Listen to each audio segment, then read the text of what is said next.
चलिए दोस्तों बात करते हैं एक और नई क्वेश्चन के बारे में। इस क्वेश्चन में एग्जामिनर ने कहा निम्नलिखित में से किस चतुर्भुज में सम्मुख कोण संपूरक नहीं होते। यानी कि एग्जामिनर कह रहा है कि भाई जो अपोजिट जो एंगल्स होते हैं उन दोनों का सम 180 डिग्री नहीं होता, वो बताना है आपको। तो जैसे ही आप फिगर के बारे में बात करेंगे तो एक साइक्लिक क्वाड्रिलेटरल होता है।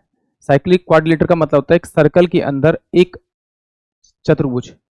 और ये साइक्लिक क्वाड्रिलेटर जो होता है वो कहता है कि भाई इस वाले एंगल और इस वाले एंगल दोनों का सम जो होगा वो 180 डिग्री होगा, इसका और इसका जो सम होगा वो 180 डिग्री होगा। इसका मतलब ये तो मेरा इसका आंसर हो ही नहीं सकता, ठीक है,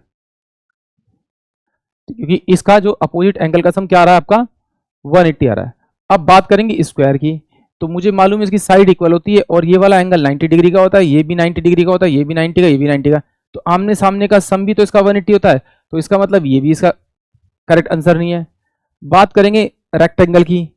जब रेक्टेंगल की बात करेंगे तो रेक्टेंगल में भी क्या होता है, ये एंगल 90 डिग्री का होता है और ये भी एंगल 90 डिग्री का होता है। इनके अपोजिट जो एंगल का सम होता है 180 होता है, तो ये भी नहीं होगा।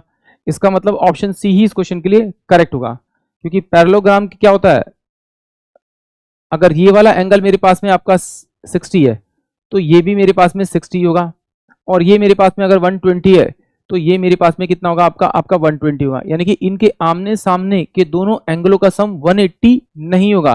तो इसका मतलब ऑप्शन सी ही इस क्वेश्चन का करेक्ट आंसर होगा, क्योंकि सप्लीमेंट्री का मतलब ये होता है जैसे आपने एक एंगल बनाया तो इन दोनों एंगल का सम अगर 180 डिग्री है तो ये सप्लीमेंट्री एंगल कहलाते हैं। तो इन दोनों का सम अगर आमने सामने के एंगल का सम 180 डिग्री नहीं आ रहा तो वो कौन सी फिगर होगी इसमें से, पैरेललोग्राम, यानी कि ऑप्शन सी। आई होप आप सभी को क्वेश्चन समझ में आया होगा।